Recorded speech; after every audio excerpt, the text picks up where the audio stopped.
Elle était très forte déjà, elle les emmenait un petit peu partout avec elle. En tout cas pour Kate, même quand elle tournait, parce qu'elle a eu Kate très jeune, elle avait je crois 18, 19 ans, enfin vraiment elle était très très jeune.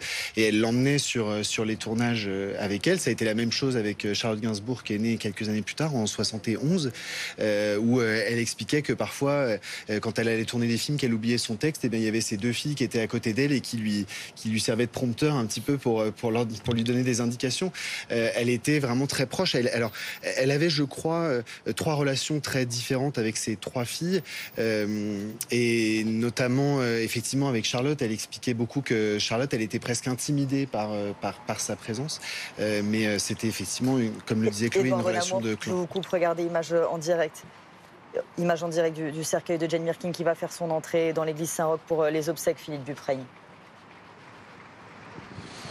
Oui, vous le voyez effectivement en direct sur BFM TV avec deux choses assez étonnantes. Ici, un grand silence et on entend au loin, à l'inverse, le public qui semble applaudir sur le parvis où est retransmis en fait la cérémonie. Vous le voyez donc le cercueil qui est en place avec l'équipe de cette paroisse Saint-Roch, qui est la paroisse des artistes, où se sont déroulées de nombreuses obsèques justement d'artistes du monde du spectacle.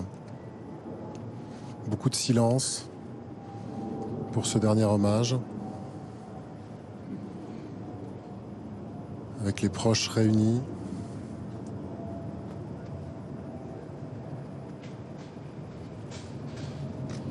Et le cercueil va faire son entrée avec, vous le voyez, les filles.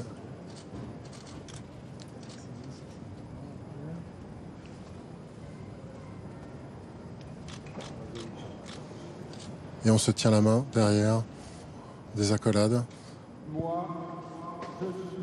Et ça y est, ce cercueil fait son entrée dans cette église Saint-Roch.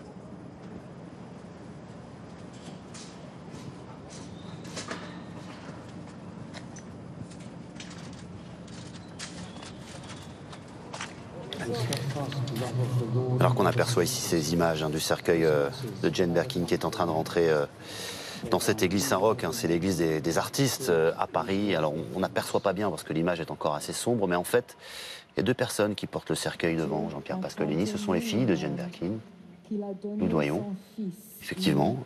Et puis également son autre fille. Et puis il y a leurs enfants qui sont juste derrière. Qui En tout portent cas, le cercueil, c'est quand même quelque chose d'extrêmement fort. On parlait de la relation entre cette mère et ses filles. C'est quand même assez rare de voir ça. Hein.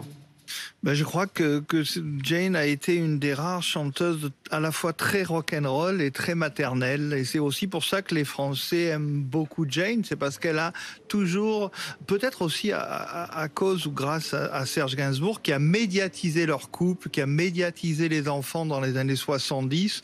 On a beaucoup vu à la télé, dans la presse, Jane, Charlotte, Kate en photo. C'était la volonté de Serge, hein, pas la volonté de Jane. C'est vrai que ça a été peut-être pas si facile pour elle, qui était une maman qui avait eu un papa militaire. Enfin, elle venait déjà d'un foyer assez divers, parce que sa mère était actrice chanteuse, son père était militaire, et elle était beaucoup plus sobre comme anglaise et beaucoup plus pudique. Je suis pas sûr qu'elle aurait spontanément ouvert les portes de son intimité comme Serge l'a fait à l'époque.